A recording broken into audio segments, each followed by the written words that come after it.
After 5 days of searching, a missing Flathead skier has still not been found. Western Montana schools take part in walkout protests against gun violence. And the Big Fork Volunteer Fire Department needs a new mill levy to continue some services. Powered by the Montana Television Network. This is the 10 o'clock news on KAJ, Montana's news leader. Good evening and thanks for joining us. I'm Don Fisher.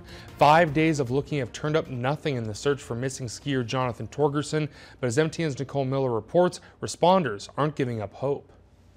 And we have your two-person buddies set up.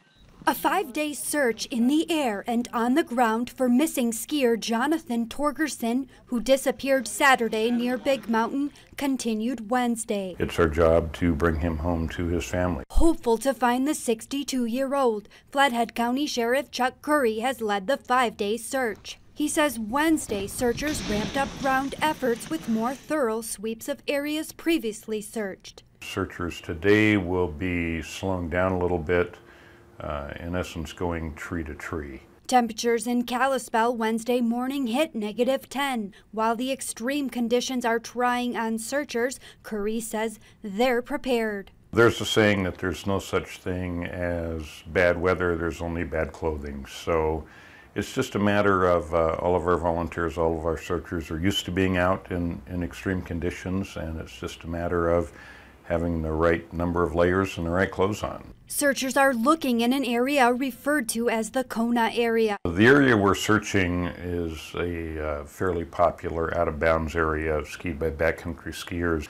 They access it through the Flower Point lift on Whitefish Mountain Resort.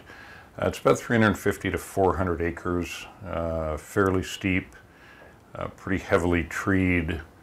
Curry says they believe Torgerson has an avalanche transceiver on and they're attempting to locate a signal, but haven't been successful yet. It's possible the batteries have died. It's possible it wasn't turned on. It's possible we just haven't been where he is. So we'll continue as long as there's a possibility that we're still within the battery life of that device. Curry says batteries typically last up to 200 hours. Or about 8 days. Nicole Miller, MTN News, Whitefish. And Torgerson is a longtime practicing physician at North Valley Hospital as well as an experienced backcountry skier. And over 30 from the Flathead and North Valley search and rescue teams, Nordic Ski Patrol, and other volunteers are still looking, and reinforcements from Lewis and Clark County are set to join the search in the morning. Curry says at this point there have been no discussions about terminating the search. And switching over to weather, we'll see more sun than clouds as we make it through the week, with temps warming up a little bit, but not too much. For more on what you can expect in your area, let's toss it over to Chief Meteorologist Aaron Yost, who has our first forecast. Aaron. Yeah, we're still going to see those brutally cold temperatures overnight tonight, but baby steps. Each and every night we're starting to see them go up a few degrees. Still, though, tonight going to be sub-zero. Likely again Friday morning as well. We are seeing those clouds start to break up once again. Throughout much of the day today, we saw a nice amount of sunshine, very quiet conditions. Tomorrow we could see a couple of light snow showers in southwest Montana. We should remain partly cloudy with those dry conditions, but we might be seeing some snow of our own as we head into this upcoming weekend. I've got details on that coming up shortly. All right, thanks, Aaron. The Big Fork Fire Department has proposed a new mill levy to residents in order to maintain their current services. And as MTN's Jack Ginsburg reports, the levy failing could have a major impact on emergency response times in Big Fork. The Big Fork Fire Department's current mill levy was designed to support a volunteer workforce. Over the years, volunteering has trended south, and the department has had to resort to paying all but 4 employees. That mill levy was not designed for a paid workforce, so now we're at the point where we now have to start raising the levy to pay people to provide the service. Currently, the department provides emergency medical services to the southeast corner of Flathead County and the northern corner of Lake County. Chief Theory estimates at this rate, if the newly proposed mill levy doesn't pass, the department could be out of funding within the next 3 years. If they can't come up with more money, Theory says 24-hour staffing will likely be cut and possibly EMS as well, which could be the difference between life and death in a timely situation. Should that not be available, the next ambulance is going to be 20 to 30 minutes away coming from the Kalispell metro area. So that would be a significant impact to the folks that live down here and down the Swan Valley.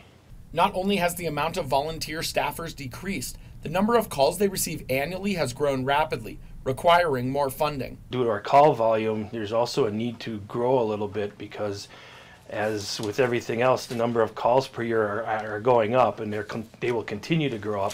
The levy is asking for 15 mills, or $350,000 annually, which would translate to a $40 tax increase per year on a house worth $200,000.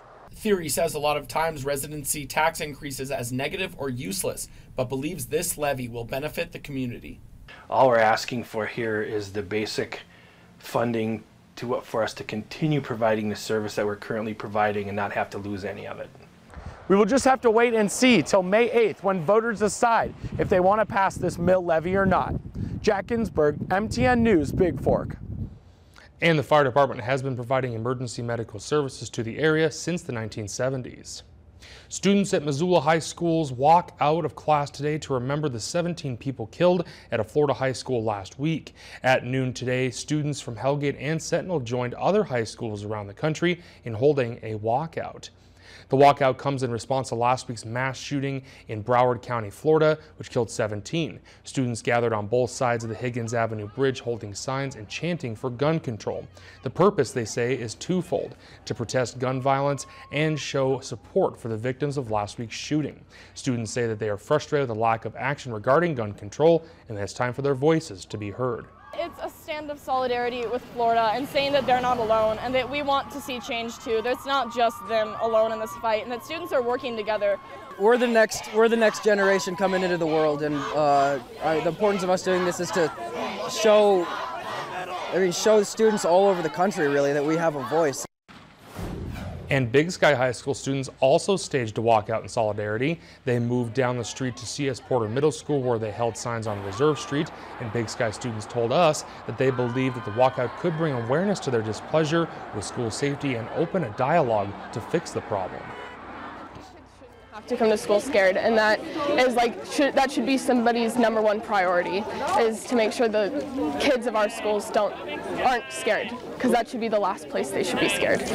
Talk about what the real issues are, not being one-sided on things. Talk to all types of people, right-wing, left-wing, Democrat, Republican, everybody. Talk to them about their views and find a middle ground that we can all agree on and work on it together, because we're stronger together as a team. And all students from the MCPS district involved in the walkout converged at Karas Park. Missoula County Public Schools Superintendent Mark Thane reaffirms his commitment to keeping students and staff safe in a district-sent message out tonight. This comes after a special meeting on Tuesday where the issue of safety was discussed by administrators and trustees. He says while they may not be able to train for every scenario, they can learn how to react in the event of a shooting or other act of violence. Thane emphasized he wants students to understand that if they see something, they should say something and be proactive.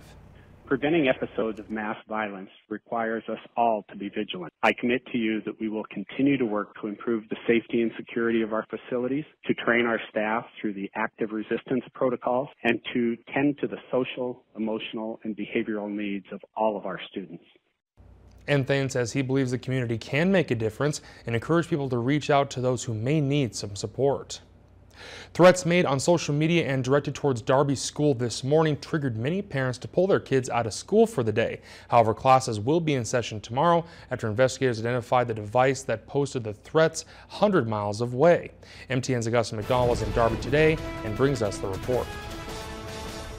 Darby High School was emptied today by parents concerned for their students' safety came to get them after more threats on social media were uncovered by students and reported this morning. Ravalli County Sheriff Steve Holton says the Wednesday morning threats that put Darby schools on high alert have been traced to a device hundreds of miles away and not in Montana. School is going to be open tomorrow. We'll have an increased law enforcement presence even from what we had today.